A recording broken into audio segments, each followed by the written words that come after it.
Hello everyone, Lawrence here from Unicorn Reviews. We're in the cold, we're in the wet, and we're looking at the Panasonic G7. Let's start this video with a very quick physical overview. So the camera itself is very light, it's all plastic. A lot of people may not like that. I kind of do like it because light means you can easily mount it inside a car or something if you're doing like driving shots, all that sort of stuff, really handy to have. Now you can of course shoot all different variations of aspect ratios going from 4:3 to 1:1 or 3:2, whatever you like really. Of course you'll crop it and you'll lose even more of these megapixels, and a lot of people may actually say that 16 megapixels is already very little, but basically you don't need anything more than that because who the hell prints pictures anyway, and no one has more than a 4K display at the moment, so I guess 8 megapixels would be just enough, and this thing has twice that. Now talking about 4K displays, this is of course where this camera comes in, and while it doesn't shoot actual 4K, it's ultra high definition, so 3840 by 2160. It does do that up to 30p if you set it to NTSC. If you set it to PAL, you can only go to 25 frames per second, all of that at 100 megabits a second. This camera has the 4D contrast autofocus system, so no face detection or any of that magic, but it should work on -4 to 18 EV, so that's pretty okay. I found the focus pretty good in pictures, however in video focus was absolutely horrible, so I'll set it to manual focus there, and manual focus is pretty good for video with this one. The viewfinder with this camera is pretty damn awesome. It is an OLED viewfinder, which obviously OLED is awesome. Uses about 2,360,000 points, which means nothing. It's basically a full HD viewfinder. The rear display on paper doesn't sound quite as impressive as the OLED viewfinder. It's only 1040k points that you get with it, but it's a lot better. There's really good color to it, there's really good contrast and saturation to it, and you can adjust all of these in the software too if you're not really happy with it. It can also rotate 180 degrees on both axes, so that's pretty cool to have if you want to do selfies. I'm going to start my physical overview at the top. So basically you have 4 dials, so you have one for like single shot burst, all that sort of stuff. You have a mode dial which also has the on-off button next to it. There's a ISO dial, the back one. You can of course set all of these dials to do whatever you want. There's also a button in there to switch to a second mode where it will actually adjust your white balance. On the front you can set that button to do shutter time, and that's also where the shutter button itself is. Then there's a function button on the top as well as a record button. There's another function button on the rear next to the flash pop-up button. On the other side of the viewfinder is a 3-way adjustable autofocus with an autofocus lock on there as well. Of course, yet another function button, a quick menu button, a display button, an ISO button, autofocus button, menu button, another function button that you can set to do whatever, a white balance button, yet another function button, so that's 5 function buttons that you can customize. On the left is where your microphone in is. There is no headphones out, which is a shame, and Panasonic should just be ashamed of themselves for not including that. On the other side, that's where your mini HDMI out is. There is one of those ports for a remote if you're not using your smartphone as a remote, which I have to recommend using your smartphone as a remote because the app works really well.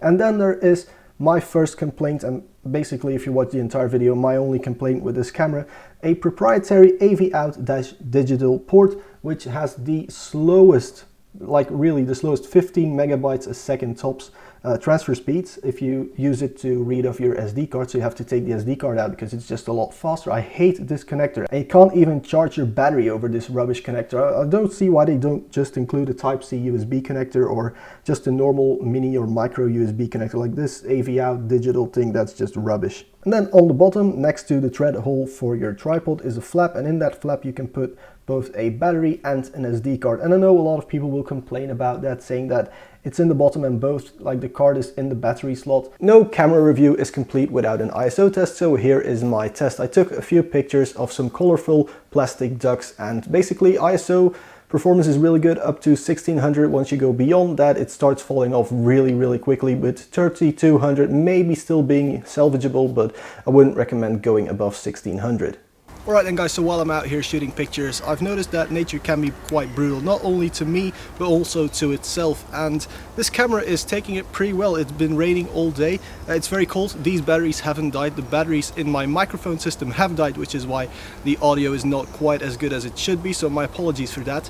But yeah, the menus, everything's very easy to use with this camera. At first I was a bit unused to it, because I'm using an A7 which has probably one of the worst menu systems in the world, and this one gives you this really nice visual feedback with a gray bar in between a red bar of where your shutter speed, where your ISO should be, even though you're shooting full manual. Right then guys, so I'm back home, I'm warm and dry and all comfy now. Let's talk a little bit about the video capabilities of this camera. Right now we're shooting this in Cine-like D, so this is a flat profile that you can edit a bit. It's not quite S-Log, but for now it'll have to do. I don't think we'll get S-Log on the G7 because that's more of a pro feature like on the GH4. So I've done some test shots, some test B-roll on the keyboard that's behind me right there. You can subscribe to see that video in the near future.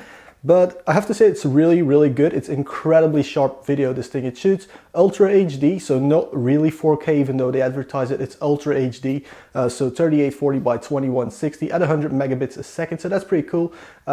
It does create massive files, and as I said, the connector on there is really crap, so it takes a while to offload those files. But the quality is really good. Like, for example, this pullover that I'm wearing right now, like, if this thing does not cause moire, then I don't know what will. And there's no moire from the previous shot I've done, so that's just awesome. This camera is really awesome for video, and I kind of feel bad for Panasonic in a way, because their still Steam must get completely ignored, because everyone keeps buying these Panasonic cameras purely for film. And that's because their film team is also doing really awesome things. Like, for example, the Snap Movie that allows you to pull focus. It's not quite as smooth as I would like, but it's just a really cool feature.